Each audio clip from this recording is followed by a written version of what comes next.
And the Oscar goes to An Inconvenient Truth.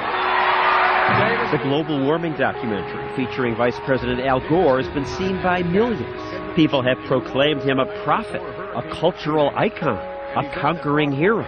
You are a true champion for the cause, Mr. Gore. And last week, he won a Nobel Peace Prize.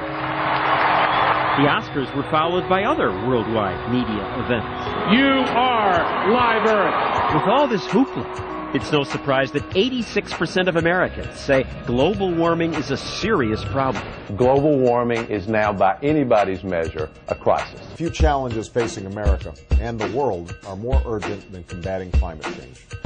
The science is beyond dispute, and the facts are clear. Debate is over, and the science is in. The debate's over. The science is agreed upon. Global warming is happening. There is a consensus on the science. You mustn't have been listening to our testimony that we've had for the last few days with dozens of experts that have come in who have given completely different views. No one who's come before this committee from a scientific basis can show us the smoking gun that mankind is causing this to happen. There's no evidence that human carbon dioxide emissions are causing dangerous global warming. You can't say that CO2 will drive climate. It certainly never did in the past. If the CO2 increases in the atmosphere as a greenhouse gas, then the temperature will go up. But the ice core record shows exactly the opposite. So the fundamental assumption of the whole theory of climate change due to humans is shown to be wrong. 1,000 scientists. 2,000 scientists. 2,500 scientists say the globe is getting warmer. Well, I am one scientist, and there are many that simply think that is not true.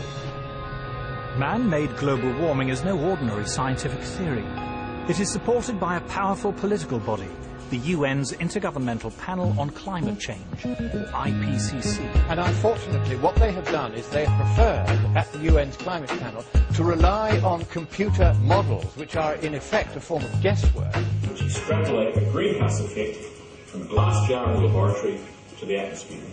The United Nations will be the controller of all the lands in the world through their various ecological, environmental organizations. Your president will sign your freedom, your democracy, and your prosperity away forever.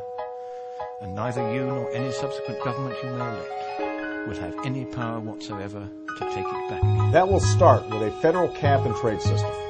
We'll establish strong annual targets. If you go to page 119 of the president's budget, he's anticipating generating $646 billion in new tax revenue. Which would be the largest tax increase in the history of the world. But even if schemes like this all over the world were put in place, these policy decisions could cost quite a lot and yet have no effect at all on the climate. The global warming alarm is dressed up as science, but it's not science.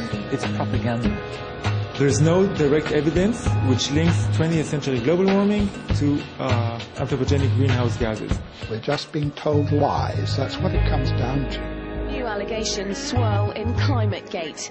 It began last November with an email leak at the University of East Anglia, suggesting that one of the world's foremost centres for climate research had been manipulating data to prove man-made global warming. Now, the CRU is not the only climate science advisory body, but it is one of the most influential and feeds directly into the UN panel on climate change.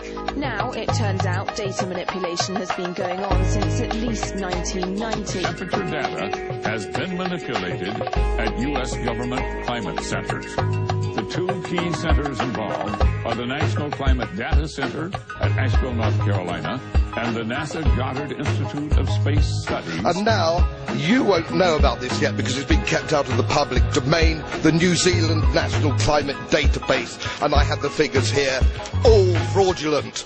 When are you all going to wake up? Scam, scam, scam.